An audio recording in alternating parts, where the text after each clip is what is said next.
সকলকে স্বাগতম জানাইছো অন্য এক নতুন ভিডিওত। এই ভিডিওত আপোনালোকৰ কাৰণে লৈ আহিছো এটা ভাল খবৰ। যিসকলৰ ড্ৰাইভিং লাইসেন্স নাই সিহঁতে এতিয়াৰ পৰা বিনামূলীয়াকৈ ড্ৰাইভিং লাইসেন্স বনাব পাৰিব। তো এই ভিডিওত আমি সবিশেষ আলোচনা কৰিম তাৰ বিষয়ে যে আপোনালোকে কেনেকৈ আপোনালোকৰ যি ড্ৰাইভিং লাইসেন্স হয় সেইটো বিনামূলীয়াকৈ উলিয়াব পাৰিব।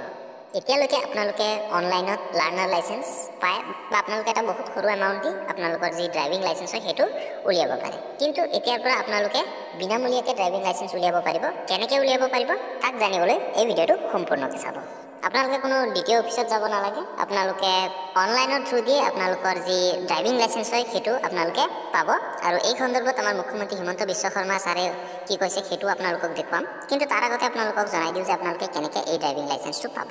আপোনালোকৰ এপ্লাই কৰা প্ৰচেছটো সেম থাকিব। আপোনালোকে পৰিবহণত অনলাইন যোগেদি আপোনালোকৰ এপ্লাইটো কৰিব লাগিব।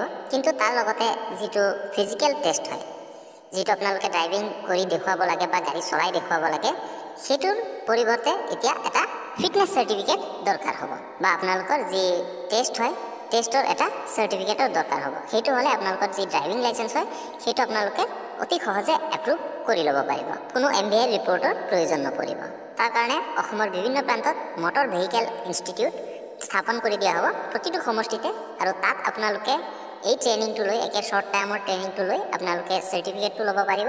আৰু চাৰ্টিফিকেটটো লোৱাৰ পিছত আপোনালোকে অনলাইনত এপ্লাই কৰি আপোনালোকৰ যি ড্ৰাইভিং লাইসেন্স হয় সেইটো আপোনালোকে পাব পাৰে।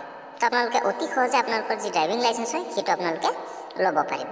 আৰু আগন্তুক ভিডিঅ'ত আপোনালোকে কেনেকৈ এই লাইসেন্সটো এপ্লাই কৰিব বা প্ৰচেছটো যদি সলনি হয় তেনে ক্ষেত্ৰত আপোনালোকে কেনেকৈ কৰিব লাগিব সেইকেইটা ভিডিঅ' আপোনালোকৰ মাজত লৈ আহিম এই চেনেলৰ মাধ্যমেদি। তাৰ কাৰণে এই চেনেলটো ছাবস্ক্ৰাইব কৰি থ'ব, যেন যেতিয়াই মই ভিডিঅ'টো দিওঁ আপোনালোকে যেন পাই যায় আৰু আপোনালোকে অতি সহজে ড্ৰাইভিং লাইসেন্সটো ল'ব পাৰে। তেন্তে বলক এতিয়া চাওঁ যে আমাৰ মুখ্যমন্ত্ৰী হিমন্ত বিশ্ব শৰ্মা ডাঙৰীয়াই কি ক'লে। আজিৰ পৰা 4 বছৰ আগতে দ্বিতীয় অফিসত যি ধৰণৰ এক ব্যৱস্থা আছিল, মধ্যভোগী ডাঙৰ এখন চক্ৰ আছিল, আজি সেই চক্ৰ সম্পূৰ্ণৰূপে আমি নোহোৱা কৰিব নোৱাৰিলেও 90% আমি নোহোৱা কৰিব পাৰিছো।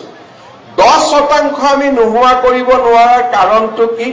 যেতিয়া ফিটনেছ চাৰ্টিফিকেট ল'ব লাগে বা ড্ৰাইভিং লাইসেন্সখন অনলাইনৰ জেগাত যেতিয়া পূৰ্ণাংগ ড্ৰাইভিং লাইসেন্স ল'ব লাগে তেতিয়া এবাৰ হলেও আমি দ্বিতীয় অফিসত আহিব লাগে।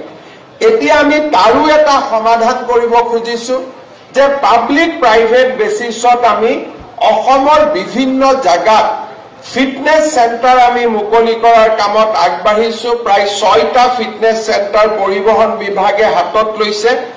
আৰু ফিটনেছ চাৰ্টিফিকেট হোৱাৰ পিছত আৰু সি যেতিয়া ব্যক্তিগত খণ্ডলৈও ফিটনেছ কেন্দ্ৰবিলাক গুচি যাব তেতিয়া সি MVI বা এনফোৰ্সমেন্টৰ ওপৰত নিৰ্ভৰশীল নহব। সেই চেণ্টাৰৰ পৰা ফিটনেছ চাৰ্টিফিকেট তেওঁলোকে ল'ব পাৰিব।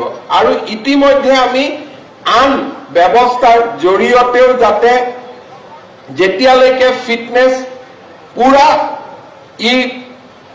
আমাৰ ক'ব গ'লে বিভিন্ন জায়গাত ফিটনেছ চেণ্টাৰবোৰ গঢ়ি নুঠে তেতিয়ালৈকে আমি অন্তত পৰিবহণ নিগমৰ ভিতৰতে তাকো আমি উন্নত কৰাৰ প্ৰচেষ্টা কৰিছো যাতে দুৰ্নীতি কমি যাব পাৰে। ইয়াৰ লগতে ড্ৰাইভিং লাইসেন্সৰ ক্ষেত্ৰতো আমি এনকাৰেজ কৰিছো যাতে অসমৰ প্ৰতিটো বিধানসভা সমষ্টিতে এখন মটৰ ভেহিকেল ইনষ্টিটিউট গঢ়ি উঠে। আৰু মটৰ ভেহিকেল ইনষ্টিটিউটৰ প্ৰিন্সিপাল জনকে আমি দ্বিতীয়জনৰ হৈ লাইসেন্স দিয়াৰ অধিকাৰ দিব খুজিছো। আৰু ই নিবনুৱা লোককো কৰ্মসংস্থাপন দিব। আৰু 126টা যদি আমি ড্ৰাইভিং ট্ৰেইনিং চেণ্টাৰ গঢ়ি তুলিব পাৰো, লাইসেন্সখনো তাৰ প্ৰিন্সিপাল জনে দিব, তেতিয়া আমি লাইসেন্স ল'বৰ কাৰণেও দ্বিতীয় অফিসত আহিব নালাগে। দ্বিতীয়ৰ পাৱাৰটো আমি সেই মটৰ ড্ৰাইভিং ইনষ্টিটিউটখনৰ প্ৰিন্সিপালক দিব খুজিছো যাতে লাইসেন্সটো প্ৰিন্সিপাল জনে দিব পাৰে। আৰু মটৰ ড্ৰাইভিং ইনষ্টিটিউটখন ভাল কৰি চলি আছে নে নাই তাক চাবৰ কাৰণে পৰিবহণ বিভাগক আমি এটা ৰেগুলেটৰ কৰিব খুজিছো যাতে মাজে মাজে তেওঁলোকে সমীক্ষা কৰিব।